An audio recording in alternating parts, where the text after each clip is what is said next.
বাংলাদেশ কি ছিল? বাংলাদেশ তো ভারত বন্ধু ছিল।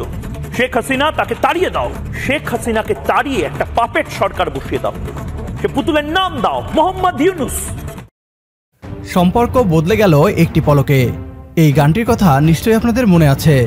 হয়তো অনেকেই ভাবছেন বাংলা সিনেমার জনপ্রিয় এই গানটির মাধ্যমে কেন আজকের এই ভিডিওটি শুরু করলাম। পশ্চিমবাংলার পাগলদের পাগলামি দেখে আজ বিখ্যাত এই গানটির লাইন মনে পড়ে গেল। শেখ হাসিনা এখন আর বাংলাদেশের রাষ্ট্র ক্ষমতায় নেই, ফলে এতদিন বাংলাদেশকে চুষে খাওয়া ভারতীয়রা আফসোস করে মরছে। শেখ হাসিনা ক্ষমতায় চিরস্থায়ী হতে বাংলাদেশের স্বাধীনতাকে ভারতের হাতে তুলে দিয়েছিল। শেখ হাসিনার সময় বাংলাদেশ ভারতের কথা মতো চলত। পশ্চিমবাংলার দাদারা এটাকে বন্ধুত্বের নাম দিয়েছিল। গণ অভ্যুত্থানের পর ডক্টর মোহাম্মদ ইউনূস রাষ্ট্র ক্ষমতায় বসতেই যেন বাংলা মুভির সম্পর্ক বদলে গেল একটি পলকে গানটির মতোই ভারত ও বাংলাদেশের মাঝে থাকা দাসত্বের সম্পর্ক ছিন্ন হয়ে গিয়েছে। আর এটি যেন মেনে নিতে পারছে না পশ্চিমবাংলার মিডিয়া। এজন্য তারা ডক্টর মোহাম্মদ ইউনূসের পেছনে পাগলাগারদের পাগলকে লেলিয়ে দিয়েছে। কি বলছে পশ্চিমবাংলার মিডিয়া, আসুন তা দেখি। সভারেন ডেমোক্রেটিক ইন্ডিপেন্ডেন্ট একটি দেশের নাগরিকেরা কি গোলামের মতন বাঁচতে চান, কৃতদাসের মতন বাঁচতে চান? ভারতীয়রা তো বাঁচেন না, তাহলে বাংলাদেশিরা কেন গোলাম হয়ে নতুন বাংলাদেশে বাঁচবেন?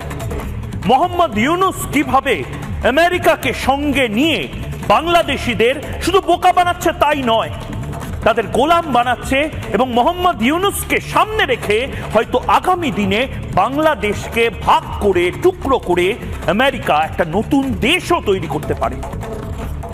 ভারত আমেরিকার শত্রু, ঢাল হিসেবে ব্যবহার হচ্ছে বাংলাদেশ। ভারতীয় উপমহাদেশ আমেরিকা ভয় পাচ্ছে, ভারতকে থামাও, ভারতের দুদিকে শত্রু দেশ তৈরি করো, একদিকে বাংলাদেশ তৈরি করো।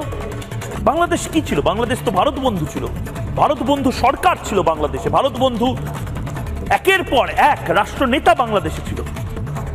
কি করেনি ভারত বাংলাদেশকে স্বাধীন করার জন্য? তাকে তাড়াও, শেখ হাসিনা তাকে তাড়িয়ে দাও।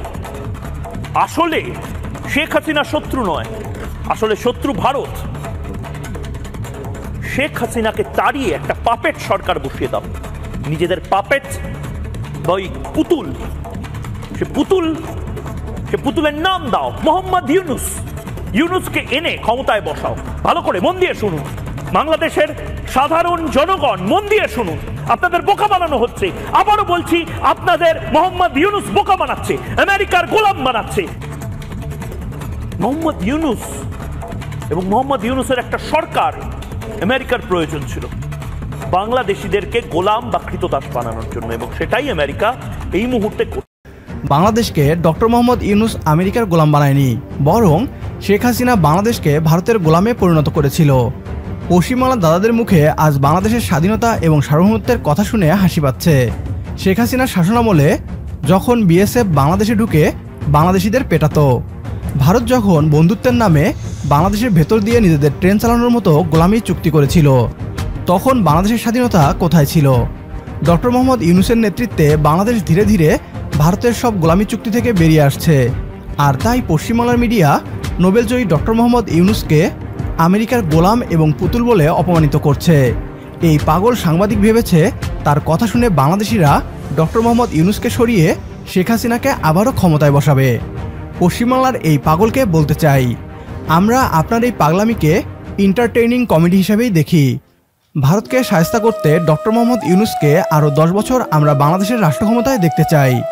আমাদের সাথে যদি আপনিও একমত হন, তাহলে কমেন্ট বক্সে ইয়েস লিখে জানিয়ে দিন আমাদের। সেই সাথে ভিডিও শেয়ার করে দেখার সুযোগ করে দিন আপনার বন্ধুদের। পরবর্তী ভিডিও দেখার আমন্ত্রণ জানিয়ে বিদায় নিচ্ছি আজ।